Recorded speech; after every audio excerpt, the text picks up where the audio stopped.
Welcome to Telugu cockroach media. నా పేరు బోడాల సుభాష్ చంద్రబోస్. ఈ రోజున భారతదేశంలో ఫ్రీడమ్ ఆఫ్ స్పీచ్ ఎక్కువైపోయింది. ప్రతి వ్యక్తి కూడా ఎదుటివారి గురించి ఏదో ఒక అన్నాన్ని మాట్లాడుతున్నారు. ఇటువంటి అతి ఫ్రీడమ్ ఆఫ్ స్పీచ్ వల్ల ప్రాంతాల మధ్య, కులాల మధ్య మరియు మతాల మధ్య కూడా అనేక గొడవలకు కారణమవుతుంది. దీనినే ఓరల్ టెర్రరిజం అందామా? ఈ అతి ఫ్రీడమ్ ఆఫ్ స్పీచ్ వల్ల జరగబోయే అనర్థాలను మనం ఆపలేమా? ఈ అతి ఫ్రీడమ్ ఆఫ్ స్పీచ్పై నా ఆవేదనను, నా విశ్లేషణను వినండి. ఫ్రీడమ్ ఆఫ్ స్పీచ్, స్వేచ్ఛా వాక్కు నిజంగానే స్వేచ్ఛగానే ఉందా? లేక స్వేచ్ఛ పేరుతో సమాజంలో ఒక కొత్త రకం హింసకు మనం సాక్షులవుతున్నామా? ఈ రోజుల్లో సోషల్ మీడియా తెరిచినా, యూట్యూబ్ డిబేట్లు చూసినా, రాజకీయ సభలు విన్నా, కొన్నిసార్లు టెలివిజన్ చర్చలు గమనించిన విధానాలపై చర్చ కంటే వ్యక్తులపై దాడులే ఎక్కువగా కనిపిస్తున్నాయి. ఎవరి ఆలోచనలు తప్పని చెప్పడం లేదు, ఎవరిని రాజకీయ అభిప్రాయాలు మార్చమని కూడా చెప్పడం లేదు. కానీ ఒక వ్యక్తిని విమర్శించడానికి అతని శరీర ఆకృతిని ఎందుకు అవమానించాలి?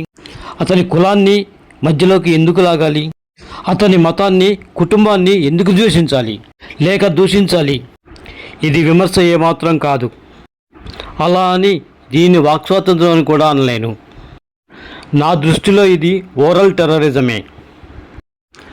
మాటల ద్వారా భయం, ద్వేషం, సామాజిక విద్వేషాన్ని వ్యాపింపచేసే ధోరణి.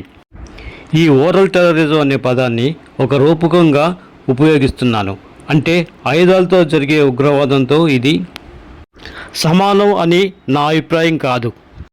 కానీ మాటలను ఆయుధాలుగా మార్చి వ్యక్తుల గౌరవాన్ని దెబ్బతీయటం, సమాజంలో శత్రుత్వాన్ని పెంచడం అనే భావంలో ఈ పదాన్ని నేను వాడాను. ఒక్కసారి ఆలోచిద్దాం. ప్రజాస్వామ్యంలో ప్రభుత్వం తప్పు చేస్తే ప్రశ్నించాలి, ప్రతిపక్షం తప్పు చేస్తే కూడా ప్రశ్నించాలి.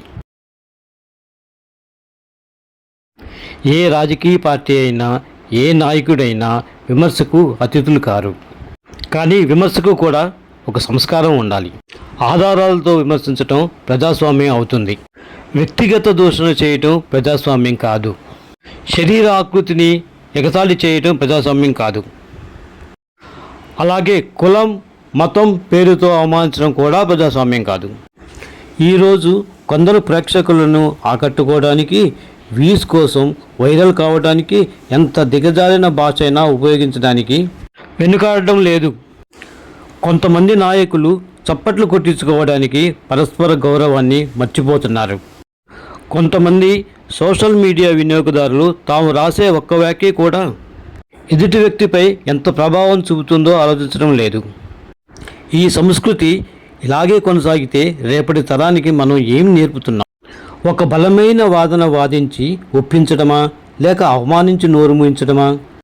ప్రజాస్వామ్యంలో బలమైన ఆయుధం తిట్టడం కాదు. బలమైన వాదన అంటే వేరు. గొప్ప నాయకుడు పెద్దగా అరవడు, పెద్దగా మరియు గొప్పగా ఆలోచిస్తాడు. గొప్ప వక్త అసభ్య పదజాలాలు ఉపయోగించడు, వాస్తవాలను ఉపయోగిస్తాడు. మనం విభేదించవచ్చు, కానీ ద్వేషించాల్సిన అవసరం లేదు. మనకు నచ్చని అభిప్రాయాన్ని మనం ఖండించవచ్చు, కానీ ఆ వ్యక్తి గౌరవాన్ని కించపరిచే హక్కు ఎవరికీ లేదు. అందుకని నేను చెప్పేది ఒక్కటే: స్వేచ్ఛ హక్కును కాపాడుకుందాం. అలాగే మాటల బాధ్యతను కూడా కాపాడుకుందాం. విమర్శలను ప్రోత్సహిద్దాం, వ్యక్తిగత దోషాలను తిరస్కరిద్దాం.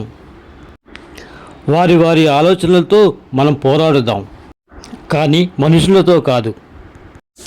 మాటలు ఎదుటి వ్యక్తిని గాయపరచగలవు. మాటలే సమాజాన్ని విభజిస్తాయి కూడా. అవే మాటలు సమాజాన్ని ఏకం కూడా చేస్తాయి. ఆ ఎంపిక అంటే ఏకం చేయటమా, విభజించటమా అనేది మన చేతుల్లోనే ఉంది. నా ఈ వీడియోపై మీ అమూల్యమైన అభిప్రాయాన్ని కామెంట్ రూపంలో తెలియచేయండి. ఈ తెలుగు కాక్రోచ్ మీడియా ఛానల్ని సబ్స్క్రైబ్ చేసుకోండి. నా అభిప్రాయం నచ్చితే ఈ వీడియోని లైక్ చేయండి. కనీసం 10 మందికైనా షేర్ చేసి ఈ సమాజాన్ని కాపాడండి.